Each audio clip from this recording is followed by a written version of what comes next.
Oi pessoal, aqui é o professor Maxwell de História da Arte e hoje eu vou dar aula para o 7º ano. E o nosso assunto de hoje vai ser a correção daquela revisão que eu dei para vocês.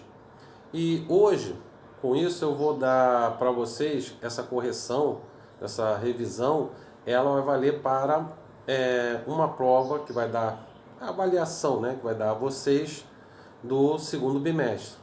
Eu ainda vou acrescentar até mais duas perguntas que eu vou botar aqui hoje e também vou, claro, né, vou dar a resposta aqui para vocês. E assim a gente vai relembrando o que vocês viram na semana passada na revisão, mas agora eu dando a resposta para vocês, tá bom? Então, gente, estudem, tá? Não deixe de estudar, porque o ano ainda não acabou.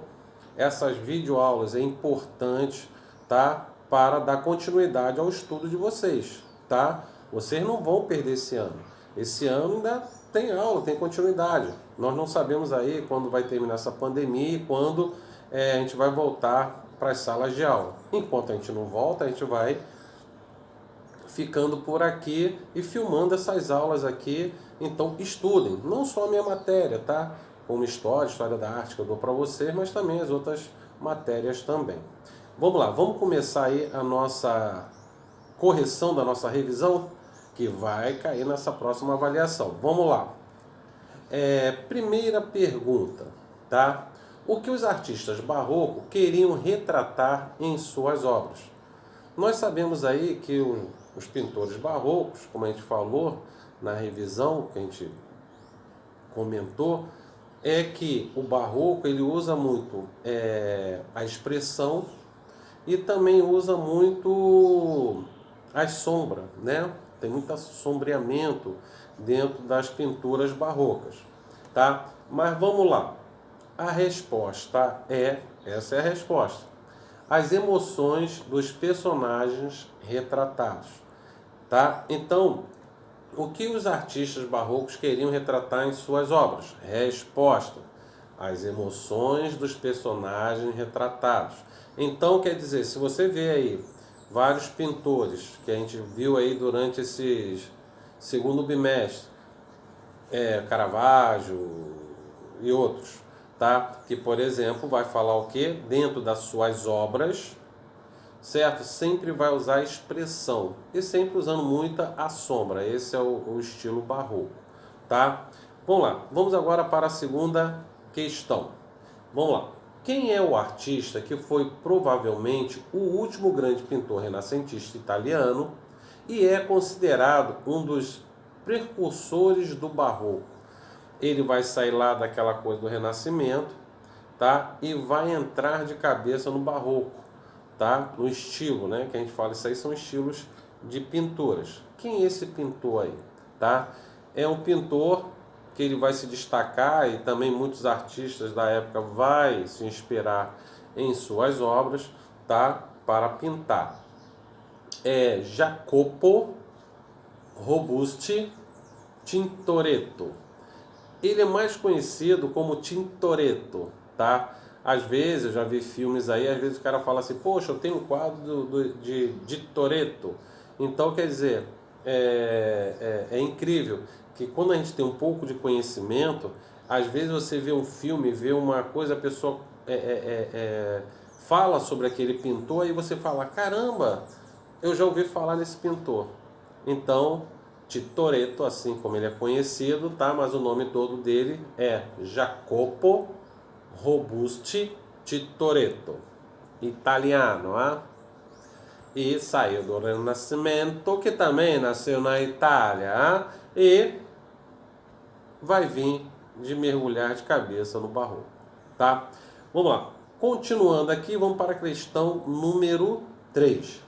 Quem foi o pintor barroco que ficou conhecido pelo nome da sua terra natal? E aí?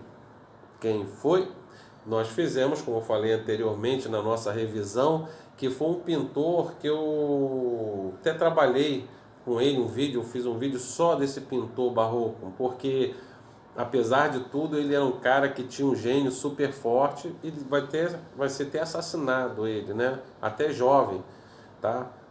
chegou a ser até perseguido na França, ele teve que fugir porque realmente ele tinha uma dessas brigas dele, então ele tinha o humor dele, era aquela coisa assim, era um fio. E outras coisas da pintura dele, que a gente falou também, é que ele tinha muita encomenda da Igreja Católica na época, mas tinha algumas coisas que a Igreja Católica interpretava a pintura dele e não gostava muito.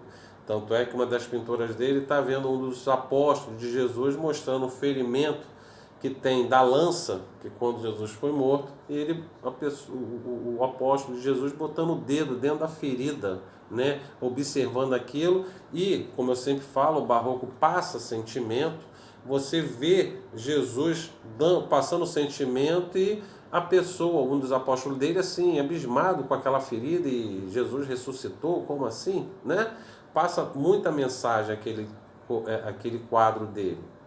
E é o Michelangelo Merisi, tá? Michelangelo Merisi, conhecido como Caravaggio, que é o nome da cidade natal dele, tá bom? Caravaggio vai ser, incrível que pareça, tem vários pintores barrocos aí muito bons, mas eu adoro as pinturas de Caravaggio, eu acho a pintura dele passa bastante emoção e dentro daquilo ali que ele quer passar, você consegue entender.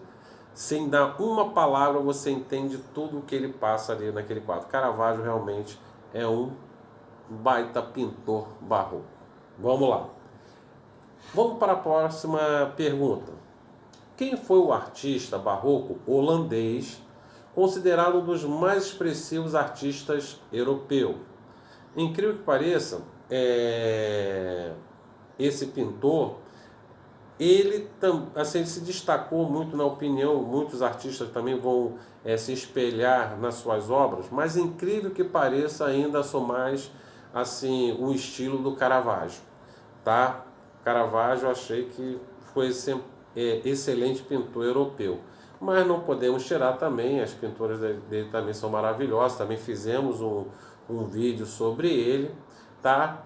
Rembrandt, Ramson van Rijn, tá? Mas ele é mais conhecido como Rembrandt, tá? Quem tem um Rembrandt, amigo, tá milionário. Realmente as pinturas dele valem um dinheiro, vocês não têm ideia, tá? Uma vez eu até conversando com vocês em sala de aula, não sei se eu comentei com vocês, o melhor investimento quando a pessoa tem dinheiro, você quer pegar o dinheiro, de você deixar lá no banco, numa caderneta de poupança, você pega o teu dinheiro e investe em obra de arte.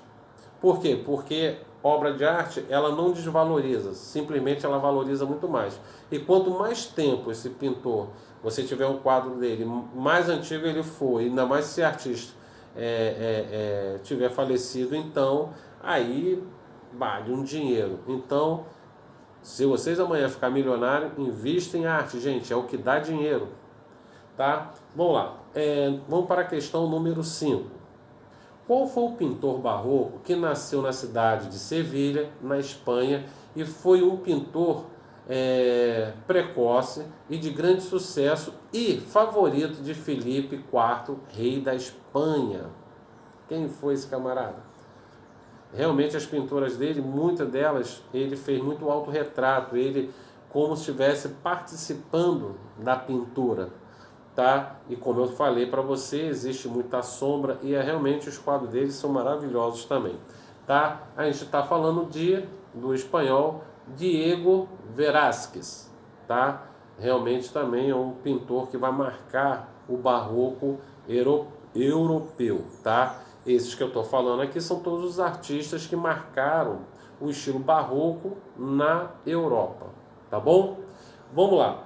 Número 6. Questão número 6. Quem foi o principal escultor do barroco italiano que se destacou com suas obras Davi e o Estácio de Santa Teresa? Ele era escultor, né? Já não era. Se vocês com certeza viram lá no livro, eu falei para vocês, a escultura de Santa Teresa realmente é espetacular. A escultura, o tecido da roupa, né, de Santa Teresa, quando mostra ela, e aquele tecido todo enrugado. Então, quer dizer, parece que a roupa mesmo, então é aquela coisa que passa uma coisa verdadeira. Realmente é maravilhosa essa escultura dele. Qual o nome dele? Resposta: Jean Lorenzo Bernini, tá? Vocês vão ouvir falar muito dele, sempre o último nome dele, Bernini, tá? O escultor barroco Bernini, tá? Realmente as suas obras são maravilhosas. Santa Teresa e Davi, que está até no livro de vocês, se vocês verem lá. Realmente são obras espetaculares. A diferença da obra renascentista para a obra barroca, aí a gente vai ver nas esculturas, é o que? O sentimento que, por exemplo, se você vê a Davi de Michelangelo, certo? Do Renascimento, o italiano, você vai ver que ele vai fazer a estátua de Davi, certo? Mas aquela coisa sem nenhuma, apesar da anatomia ser perfeita, mas não passando nenhum sentimento. Já aí você vê o Davi de Jean Lorenzo Bernini, você vê que até o movimento que ele está, que eu esqueci o nome, né, para jogar pedra, eu esqueci o nome daquela arma, que não deixa de ser uma arma, né? Ele fazendo movimento e fazendo a cara, quer dizer, ele está passando sentimento naquilo ali que ele está fazendo, diferente do Davi de Michelangelo, que a anatomia é perfeita, mas não passa o sentimento que o Davi de Bernini passa, tá? Naquele sentido de emoção. E é isso que o barroco passa, tá bom? Muitos detalhes, tá? Principalmente nas vestes, e a anatomia também perfeita, e também o sentimento que passa, diferente do Renascimento, que não passa tanto sentimento como o barroco, tá bom? Vamos lá, vamos para a sétima questão. Qual foi o estilo artístico que serviu aos interesses da Contra-Reforma de fortalecer a fé católica? Essa resposta é até fácil, né? O barroco. Incrível que pareça, esse estilo barroco ele vai aparecer naquele período da reforma religiosa, tá? Que está lá Martim Lutero, João Calvino, Henrique VIII, né? No sentido político, tá? Vão ser os prepulsores da reforma religiosa. Então a Igreja Católica vai fazer a Contra-Reforma, tá? E ela vai querer se prender à arte. E a arte que a Igreja vai se prender vai ser a arte barroca. Por que, professor, a arte barroca? Porque passa sentimento, tá? Aquele sentimento, aquela coisa da sombra. Então a Igreja Católica, como um meio até de propaganda, para não perder seus fiéis agora para as novas religiões que estavam nascendo, tá? Todas são cristãs, mas estavam nascendo aí com outras características, cada religião, tá? O calvinismo, o luterismo, tá? Eles vão nascer, tá? Então, para a igreja não perder esses fiéis, eles vão tentar na Contra-Reforma apostar na arte barroca, tá bom? Vamos lá. Oitava questão. Qual foi o palácio francês construído pelo rei Luís XIV, tá? Que ele vai ser o símbolo do absolutismo, tá? Conhecido como Rei Sol, tá? O rei francês, que se tornou o símbolo do barroco na França. Incrível que pareça, eu acho que eu falei para você naquela revisão, o barroco ele vai ser uma coisa extravagante, com muitos detalhes, e as roupas no estilo barroco, incrível que pareça, vai ser roupas extravagantes, com muitos babados, peruca, tá? Incrível que pareça, os homens vão começar a usar perucas. Então, o barroco francês, que vai ser no período de Luís XIV, tanto é que tem alguns móveis daquela época que Luís XIV fez encomenda aos carpinteiros, que o estilo do pé das mesas, das cadeiras, vai ser dado ao nome de Luís XIV, o rei francês, tá? Então não se espante se um dia vocês forem numa galeria de arte ou até no museu, aí está lá, mesa estilo Luís XIV. É o que? É por causa do pé da mesa e o estilo extravagante do barroco, tá? Mas vamos lá, vamos parar aqui de contar nossas histórias. E qual é a resposta, professor? O Palácio de Versalhes, tá? Que vai ser o símbolo da França, tá? E é onde Luís XIV vai gastar muito dinheiro para construir aquele palácio, mas realmente ele é maravilhoso, tá? Vamos lá.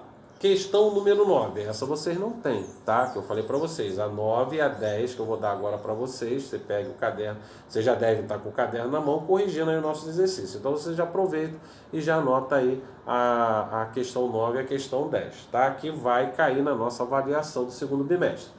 No barroco brasileiro, quem foi o artista conhecido como mestre Ataíde?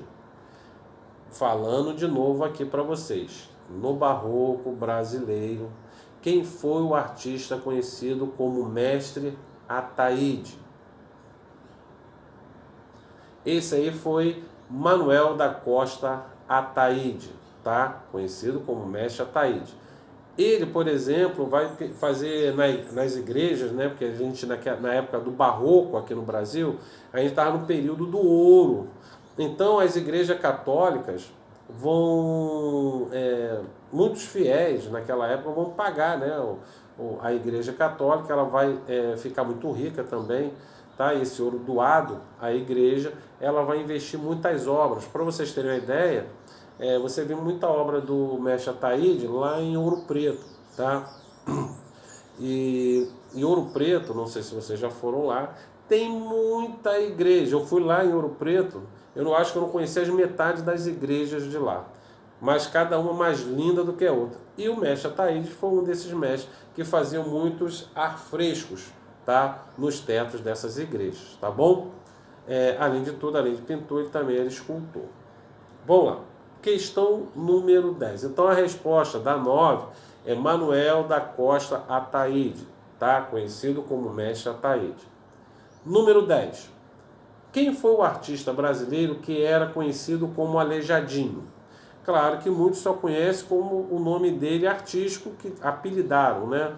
Por um problema, uma doença que ele teve, que começou a fazer seu corpo ficar aleijado, vamos botar assim, tá? Dessa doença.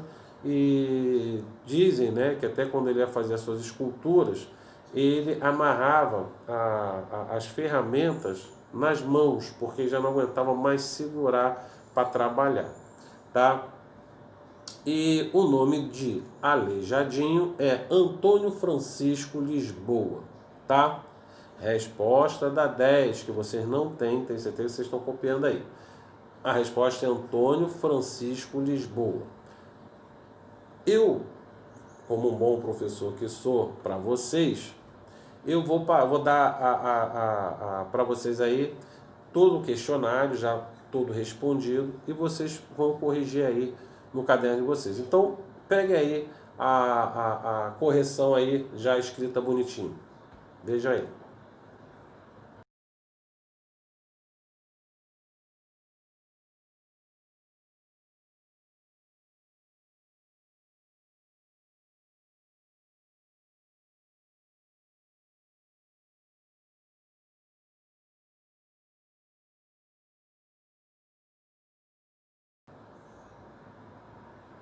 E aí, pessoal, pegou? Escreveu? Ainda não? Ah, professor, é muita coisa, não deu tempo de escrever tudo. Não tem problema não. Só vocês voltando o vídeo aí e vai vendo devagar e estudem por aí, tá? Porque essa é a nossa revisão do segundo bimestre e é o que vai cair na nossa prova, tá? Então, pessoal, um abraço e até a próxima videoaula. Tchau, pessoal!